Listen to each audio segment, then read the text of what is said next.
Welcome to The Victory Kitchen, the podcast all about American food rationing during World War II. I'm your host, Sarah Creviston Lee, author, historian, and vintage foodie. I'll be exploring the logistics of food rationing, featuring wartime cookbooks and recipes, and highlighting real home front experiences. We're going to be learning exactly what our grandmothers had to do to get their food to fight for victory. Hi, welcome to this new episode of The Victory Kitchen. This is episode number 6, The Dairy Dilemma. Please pardon my scratchy voice. I'm recording really early in the morning before my toddler wakes up. I just wanted to start off by saying that this episode is dedicated to all the farmers and farm workers that are working so hard to provide food for our country during this crisis. Now, you may have seen recently, there's some articles floating around online about dairies dumping their milk.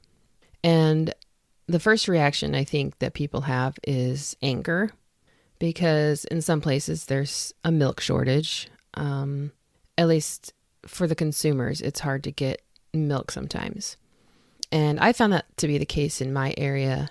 There's still restrictions on how much milk you can get at some stores, not at every store. So yes, this produces a lot of anger, confusion, and it's hard to understand why so much good food would go to waste in a time when we need that food. I wanted to read something from one of the articles that are floating around the internet about this milk dumping. So this one article is from Reuters.com. It's titled, U.S. Dairy Farmers Dump Milk as Pandemic Upends Food Markets. The article says, quote, mass closures of restaurants and schools have forced a sudden shift from those wholesale food service markets to retail grocery stores, creating logistical and packaging nightmares for plants processing milk, butter, and cheese. Trucking companies that haul dairy products are scrambling to get enough drivers, as some who fear the virus have stopped working. And sales to major dairy export markets have dried up as the food service sector largely shuts down globally. I think this is a really good explanation for this modern crisis. There's a lot kind of to pick out of here. Besides the bottling, it says the logistic and packaging nightmares. Each market has its own specific requirements for packaging, and having to switch from schools and wholesale food service markets to just strictly retail grocery stores. I mean, that can be a logistical nightmare. And the other factor is drivers being afraid to drive, and that they've stopped working. So on the surface, it might be easy to get angry about the situation. But as we'll find out in today's episode, farming in general, and in this case, dairy farming, is very complex. And it's not something that can really be simplified into one picture or one article. So in World War II, there was a dairy crisis. And there are a lot of similarities to today's problem and then. It was, of course, very different during World War II as well, because the causes of the problem were different. In 1942, milk production had reached an all-time high of 56 billion quarts, but an additional billion quarts was being asked for in production quotas for 1943. Now, I mean, that's a lot. That's a lot of milk. And the problem was that farmers were in a tough spot. Feed prices were going up. In January 1943, the OPA set a price freeze on milk. So because feed prices were going up and the price of milk was frozen, farmers were kind of being squeezed out of their profit. Not only that, but dairy associations were really annoyed with the government for meddling in dairy regulations when they already had a handle on it and had for years. Farmers were also complaining that the government was creating an environment for inevitable milk rationing across the country by creating this price ceiling. The cost of feed was going up. And if you remember from previous episodes, grains, like many other food products, were being used for other wartime purposes. So in the case of grains, food for human consumption and also for alcohols. And I'm sure there's many other purposes that grains were being put to use for. So it just wasn't enough to offset the money that the farmers were losing. So because of this price freeze, there were no incentives to produce more milk. So an emergency fix on this, some farmers started slaughtering their dairy cows because, hey, it's meat. Meat is a hot commodity, and they could get more money for meat than they could for milk and milk products. But the problem with this is it was a very temporary solution, because what about next year when they had to get in their milk quotas? The U.S. would be down a lot of dairy cows, and it would take about a year and a half to get those new dairy cows up to production. So that was further adding to the dairy problem. So let's back up to when dairy rationing started in March of 1943. And I'll be talking a bit about butter in this because it is a fat, but it also plays into a lot of the other dairy rationing things. And it is a dairy product, so it kind of plays the line a little bit. All right, so the dairy products that were rationed were butter, cream, cheeses, but not milk. And this is very important to note because this comes into play later. Milk products were under the red stamp umbrella of the ration program, and the red stamps included meats. The interesting thing about this that I learned through my research for this episode is that all of the red stamp items had an interdependent relationship. So, for example, if meat availability was low, dairy products like cheese were considered a protein replacement, and their demand went up. So instead of using red points for the more expensive and less available meat, you'd buy more cheese instead, like everyone else in your area. So this created very complex supply challenges in regions or localities. So in the country, this might not be such a problem because there were a lot of farms, but in the city, it would be a problem. So why was milk so important during World War II? The number one reason was nutrition. Milk was considered not just a beverage, but a vital, healthful food. If we look at the food groups from World War II, milk and milk products were in their own food group. It was group number 4, and this included fluid, evaporated, dried milk, and cheese. Butter was in its own food group with margarine, which I think is kind of funny. Now, I have to mention ice cream here, even though I am going to be doing a separate episode next about ice cream rationing. But ice cream wasn't in one of the 7 food groups, sadly. But ice cream producers and vendors like to lump their products in with milk as a quote-unquote vital, nutritious milk food. They said it was full of vitamins, that it was a real food, and that they knew health-conscious Americans consumed ice cream because they knew what a wholesome dairy food it was. I think that's really hilarious, and I wish I could talk about it more now, but it's such a big topic, and I wanted to save it for its own episode. So stay tuned for that. Okay, so back to the milk situation. It was very tricky because there's only so much milk to go around. And when we talk about like millions of pounds of milk, that sounds like so much. And it was, but the military got first dibs. Dairy production was expanded during the war to provide large amounts of cheese, canned and dried milk for military, and lend-lease purposes. So civilians got what was left over. So here's an example. Let's say there's 150 million pounds of milk. The farmers and dairy associations had to decide, based on what the government told them and their own local markets dictated, how much of that milk to use to make butter, to go towards cream, to go to making cheese, to go for evaporated and powdered milk, to be used for ice cream, and how much should be sold as liquid milk. If there was a greater demand for liquid milk, then there was less milk available for other dairy products. And another aspect is that Americans were drinking 20% more milk than before the war. So liquid milk there was a huge demand for it. There was also a huge demand for butter and cream and cheese. So it was tough. It was tough to decide how much milk goes to which product. And they tried their best to get a balance whenever they could. So this complex decision making, along with government requirements, led to a milk vacuum in some parts of the country, especially in metropolitan areas. So here are the big problems, as if there weren't enough already. So milk rationing had been threatened in the newspapers for months since January 1943. If you remember, that's when the price freeze came down from the OPA.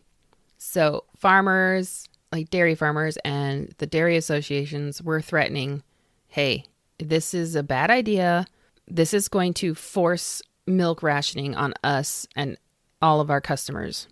In October and November of 1943, schools were having a hard time getting milk for their students. In some areas where milk supply had been fine in June of 1943, by September of 1943, they had problems because people were moving back home from summer homes, populations were increasing, and I'm thinking this is probably due to war job opportunities. Students were back in school, and all of these led to a drain on milk supplies for various locations around the country. On top of all this, in August of 1943, dairies were rationed on their glass bottles because of the huge demand for glass containers to replace cans and for other purposes, and due to transportation difficulties. That sounds familiar with today's problem. Housewives were encouraged to return every unused bottle to the dairy if they wanted to continue to get fresh milk. Wow. That is a huge problem, because if you've got the product, but you don't have the containers to put it in, what the heck are you going to do? Even just that reason alone, I could see leading to milk dumping, because milk is one of those things that you can't just let it sit on a shelf. It has a very short shelf life and it goes bad really quickly. So the final nail in the coffin, I guess you could say, is there was a farm labor shortage, and this greatly affected the dairy industry. In some of my research for a book that I'm writing, what I found is that they were turning to alternatives for labor. And we know that they used POWs for farm labor in America. And they were also looking at conscientious objectors to work on dairy farms, especially because the farm labor shortage was so dire. Okay, so how did they solve all these problems? Or did they? That's a really good question. There were a lot of enterprising people that suggested solutions to these problems. There was the suggestion that dairy rationing was removed from the meat rationing red stamp umbrella. And this would make it so that dairy products would be better regulated on their own. There were other suggestions to prevent fluid milk from being rationed. One was to limit the size of milk sheds by restricting transportation. Another was to eliminate ice cream and cream byproducts. So Zippo ice cream being produced during the war. I think for Americans that would have been a nightmare. Some people suggested to ration fluid milk on a coupon basis. Another suggestion was to allocate milk to dealers or to markets. Of course, they suggested to increase the supply despite the dairymen breaking production records, but then they wanted the demand to be pared down to match the supply. That could be done with milk rationing. So they needed to increase the supply and decrease the demand so that they could meet somewhere in the middle. They also suggested a butterfat reduction in fluid milk and ice cream. Now, this suggestion was accomplished in some areas. They reduced the butterfat in ice cream. I'm not sure if they did it in milk, but I did find some articles talking about how in Iowa they reduced the butterfat content in ice cream. It even shows a congressman trying some of the new ice cream. And this was a big deal because there were laws stipulating how much butterfat went into certain dairy products. All right, so what were some things that were helping? As the war progressed, there was increased deployment of American soldiers and sailors overseas, which meant there was less strain on local milk supplies. Because yes, they loved their soldiers, but they were a strain on some of the local food supplies, and especially milk and ice cream. Another thing that helped was that fresh milk couldn't be hoarded. You can't hoard a bunch of bottles of milk in your fridge. One newspaper article suggested that the most effective way of increasing production of milk was through higher paying prices for milk and assurance of better supplies of feed for the farmers. That is definitely what the dairy farmers wanted. They wanted higher paying prices for their milk to get rid of that price ceiling, let the markets do their natural thing, and also to have an assurance of the feed that could come to their cows. Another thing that was helping was educating the public. Dairy companies ran ads or regular articles in newspapers explaining the dairy situation as it progressed, so customers would understand what was going on. One company in particular was the Sidwell Dairy Company from Iowa City. They ran a weekly article on Tuesdays from November 16, 1943 to August 8, 1944. This series was a goldmine of information. Each little article posed a question with an answer. So some examples of the questions are, any cottage cheese today? What's happened to your ice cream? How much do you pay the farmer for his milk? Why in heaven's name do you deliver the milk so early? And will milk production be short in 1944? This was very smart on the dairy company's part because everyone read the newspaper, and if you could teach them what the problem was and what the local companies were doing about it as much as they could, or even explaining from their end what was being asked of them by the government, then consumer anger, I guess, could be dampened down a little bit. With understanding comes a lot more peace, I guess. And it was a very smart move on these companies' parts to try and teach the public what was going on. Now we come down to the big question. Was milk rationed during World War II? Now, you're probably thinking, you already said before it wasn't.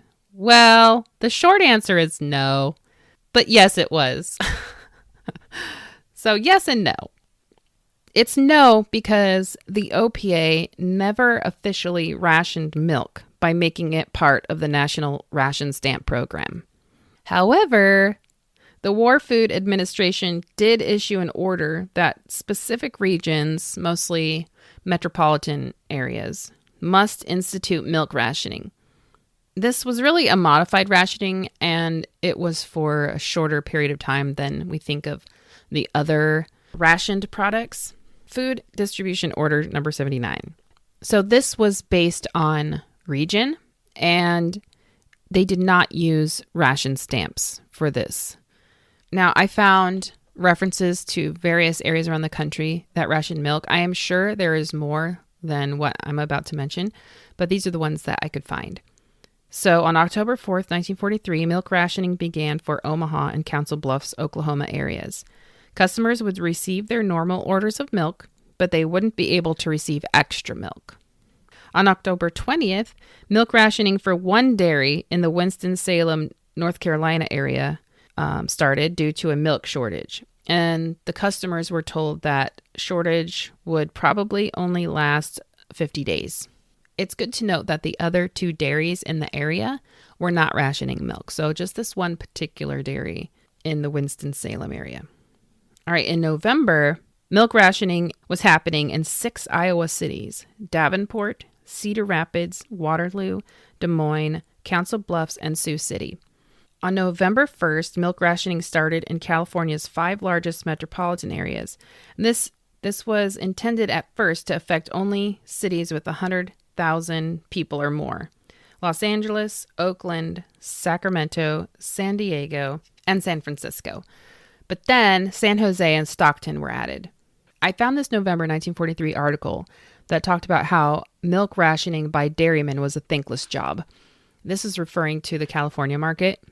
It talked about how a lot of irate customers were asking for more milk, and the public was asked to hold everything and give them a chance to catch up and iron out the problems with the start of milk rationing.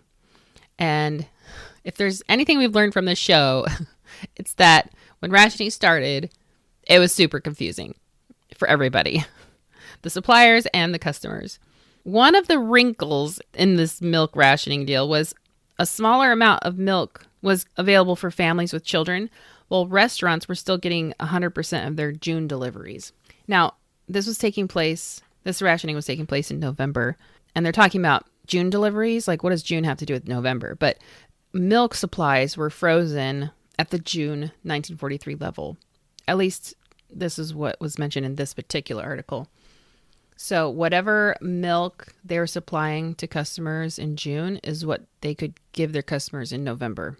Part of this problem was that restaurant accounts hadn't increased since June, but the population had increased. So individual families, many of them with young children, were getting less milk.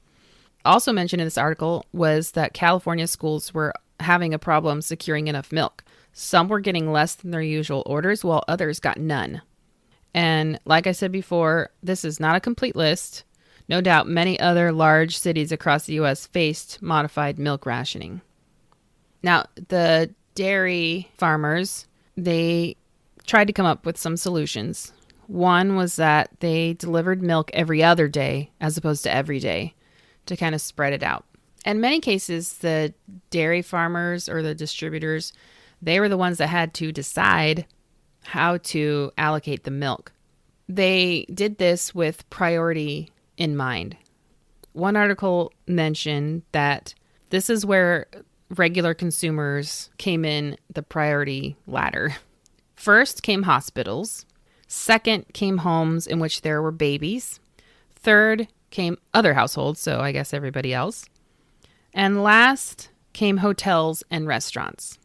Now, some people called for schools to be exempt from dairy rationing. I don't know if that was ever made a reality, but there were some people asking that happen so that milk could be delivered to schools without any problems.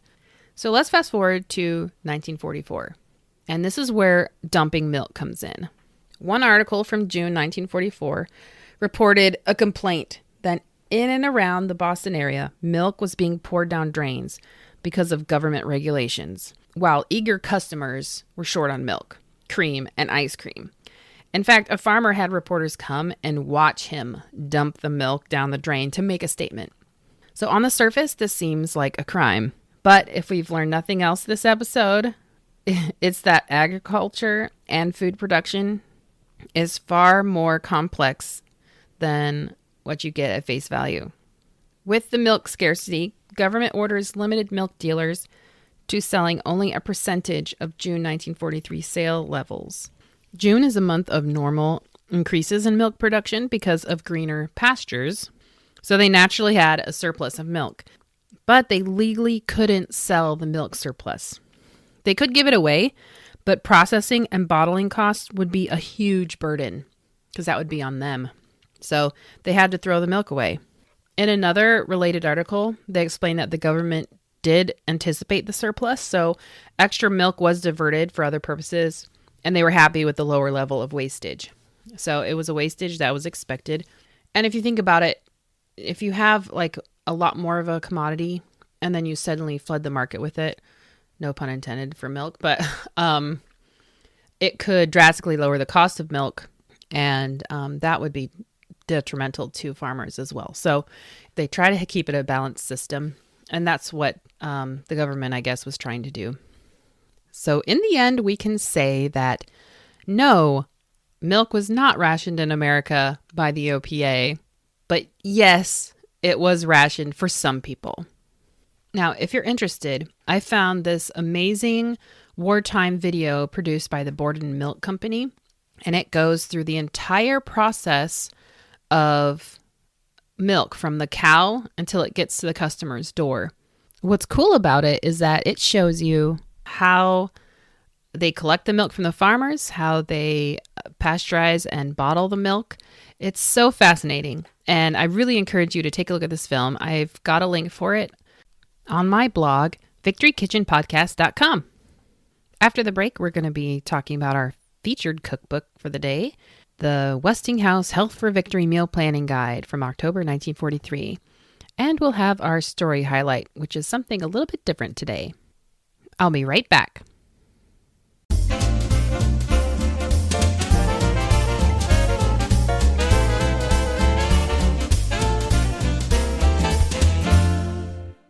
Welcome back.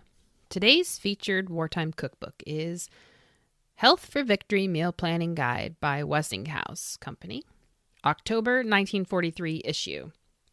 I think I talked about these Health for Victory meal planning guides in my last episode, but I really wanted to feature it today because this whole series is amazing.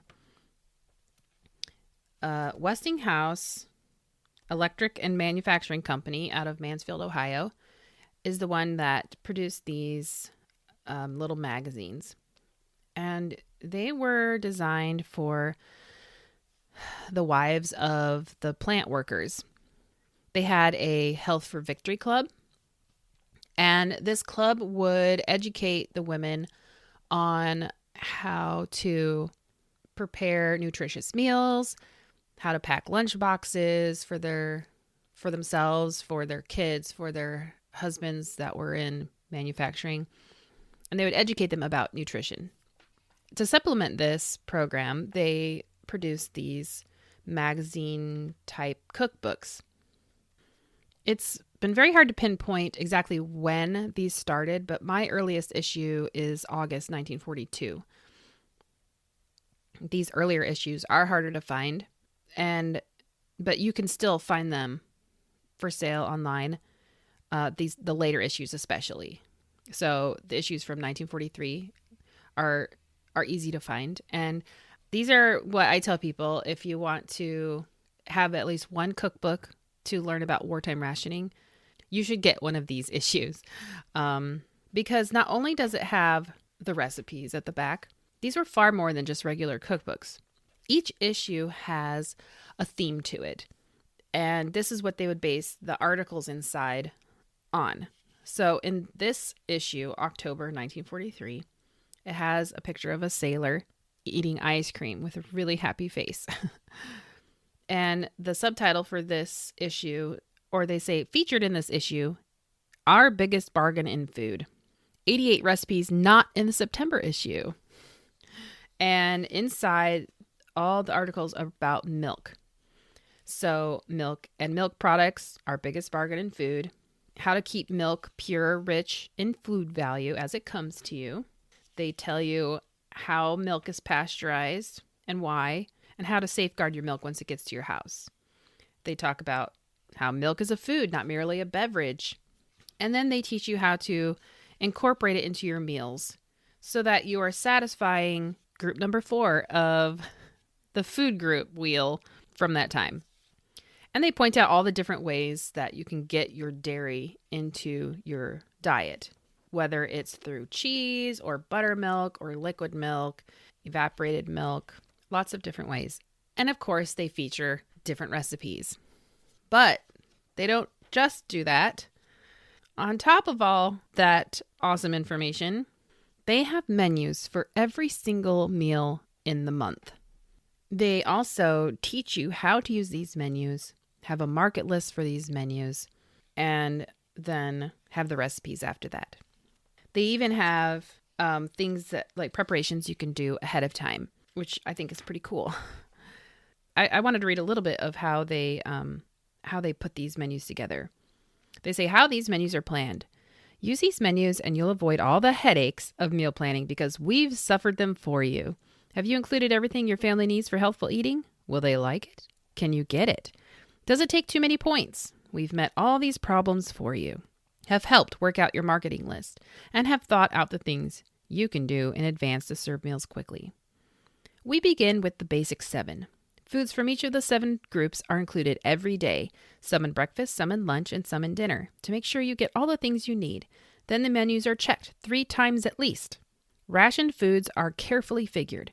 Whenever possible, they are avoided entirely. When used, points are carefully considered in an effort to stay within ration budgets. However, overnight changes in point values may alter the situation slightly. Many H4V members tell us that these menus have helped them save ration points. We believe in thrift too. I've saved money since I began using the H4V menus, many women tell us. That's because they're planned around low-cost foods and make thrifty use of leftovers. They must have eye appeal. The best food in the world does no good unless it is eaten. That's why we plan meals that provide welcome color and texture contrast. We eat with our eyes a lot of the time, whether we realize it or not. Then the Taste Testers Club goes to work on these menus. All H4V recipes are tested to make sure they are foolproof. On top of that, they are all tested for taste too by the Taste Testers Club, a critical jury of men and women whose thumbs up or thumbs down decide whether a dish is used in these menus. There are plenty of men in the club, so you can be sure nothing sissy gets by. They prove again and again that flavor's the thing. They're often surprised they enjoy foods they think they don't like. And then they teach you how to use these menus. They say use one full day's menu at a time and suggestions if foods are scarce. About the budgeting thing, in some of their other issues, they mentioned that these menus are figured so that you can be spending about $14 to $16 a week on groceries. To us today, that seems like, wow, that is an amazing bargain. But this is kind of a soapbox of mine. $14 today means nothing. I mean, that doesn't mean anything to us because we're not factoring in inflation. And so I did the calculation one time for the $14 to $16 range from 1943, and I think it was like 2018 values. And it was about, with factored inflation, it worked out to be about $150 a week in today's money value. And I think that's pretty fair. It depends on the size of your family, but I think for a family of 3 or 4, $150 a week is a pretty good estimate for what to spend. Now, it's not taking into account the price of foods because, as you know, in wartime, it was so different, and today it's so different. You'd have to factor each food separately and do the calculation to figure out what the cost of the food would be in today's money value. So, be very careful when if you run across, monetary values in old cookbooks or old ads and things, because we have to take into account inflation. And it's a very easy calculation to do. And I will provide the link on my blog.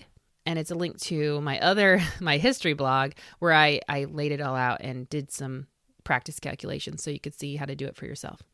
All right. So getting into the recipes I tried for this episode, I tried 2 cheese recipes because that's one easy way to get milk into your diet, especially if there aren't big milk drinkers in the family. I tried these 2 recipes, cheese English monkey and rarebit. Now, I'll be honest, cheese English monkey I picked just because of the funky name and because I had everything on hand. Same thing for the rarebit. So I think I have come across English monkey. It might have been in a British wartime cookbook. This is a really great recipe to use up like stale bread or bread ends. Like in my family, nobody eats the bread ends. So I save those and then grind them up and stick the crumbs in the freezer. You can also like dry them out, but I just usually stick them in the freezer. But that's what I used. I had bread crumbs in the freezer. It calls for 2 cups breadcrumbs, 2 cups milk, 2 tablespoons butter, fortified margarine or drippings, 1 cup soft mild cheese cut into very small pieces, 2 eggs slightly beaten, 1 teaspoon milk. So for the soft mild cheese, I had some farmer's cheese. I had some cream cheese I needed to use up, and then a little bit of mozzarella cheese. This was a very easy recipe to make.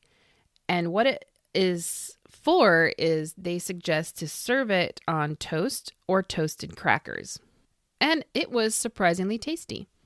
My husband, myself, and our oldest, we ate it and enjoyed it. The second recipe is for rarebit. I've always wanted to try rarebit. I don't know if it's because like when I read it and say it, it sounds like I'm saying rabbit, but has nothing to do with rabbits. And I'm not sure why it's called rarebit, but I think this was our favorite recipe. So rarebit is another kind of cheese spread, and it's a little bit different though because it uses butter or margarine, 1/2 pound of soft cheese, 1/2 cup evaporated milk, a little bit of cayenne, 1 egg, and then salt and pepper to taste. This is just a cheese sauce. And I used margarine in this. And then for the soft cheese, I used the rest of the farmer's cheese and then some cream cheese to supplement what I didn't have. Like I didn't have enough poundage to make this recipe, so I used the cream cheese. And the egg is also once again used to thicken it. So you're cooking it over the stove. This stuff was amazing. Oh my gosh, we loved this stuff. In fact, it was gone by the next day. And they suggest in the recipe that 2 tablespoons tomato soup added just before serving improves the flavor and color.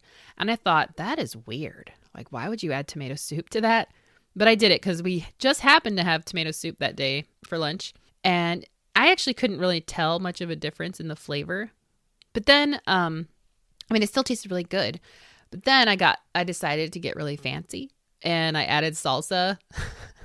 So obviously not wartime recommended, but wow, it was awesome. It was like a wartime queso without any queso. And ate it with tortilla chips. So totally cheated. I did try these on crackers, by the way, like it suggested, and it was good. But I think on tortilla chips, it was the best because it was mixed with salsa, and, salsa and chips go together. But, oh my gosh, super good. We ate all of it.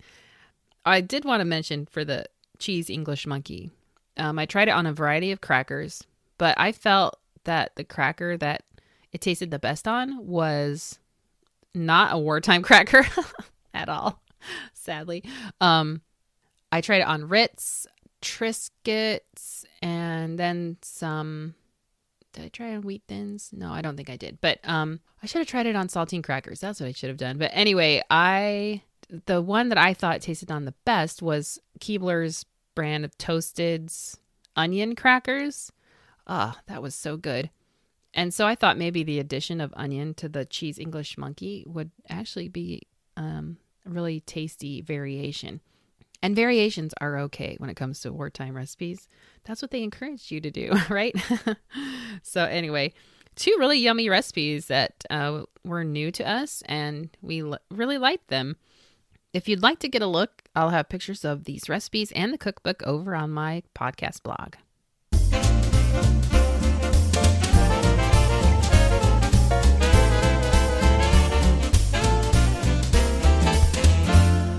Today's story highlight is a little bit different. I'm going to be reading an article from the Hammond Times entitled Predictions on Rationing of Food by Henry McLemore. This was published in January of 1943. And I wanted to read this to you because this is a very tongue-in-cheek view of wartime rationing before it started, like the bulk of the rationing. So at this point, sugar and coffee are being rationed, but everything else has yet to be rationed. They're just talking about it, and they know it's coming. And I'll talk about the writer a little bit more at the end, but I just want to let you know he's a little bit insensitive about certain groups of people, but just keep that in mind. At the risk of becoming known as Nostradamus McLemore, I'm going to make a few prophecies on the far-reaching effects of the General Food Rationing Plan, which goes into operation on February 2nd. It will influence love and romance. It will influence music. It will influence people and lose them friends. The effect of the ration plan on love and romance is as obvious as Venus de Milo has never won the National Bowling Championship. Do you think for a minute that in the future a man with a great big appetite would even consider courting a girl with a great big appetite? No, indeed, when there are sparrow-like eaters running around loose with just as many points in their ration book as the hefty eaters. Consider her appetite. From now on, the real charm of a maid for a man will not lie in blue eyes or dimples or skill in needlepoint, but rather how she tucks away that food when it is placed in front of her. Just as heiresses have been warned to guard against someone marrying them for their money, light-eating girls will be cautioned, "Are you sure that it's you he loves, my dear, and not all those ration points you have left over each month?"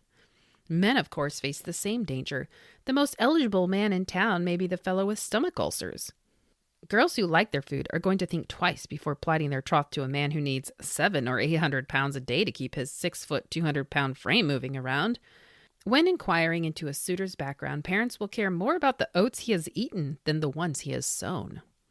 The ration plan will result in 1,000 new songs. Already the slap-happy Wagners of Tin Pan Alley are hard at work composing immortal songs to the food shortage. Some song titles.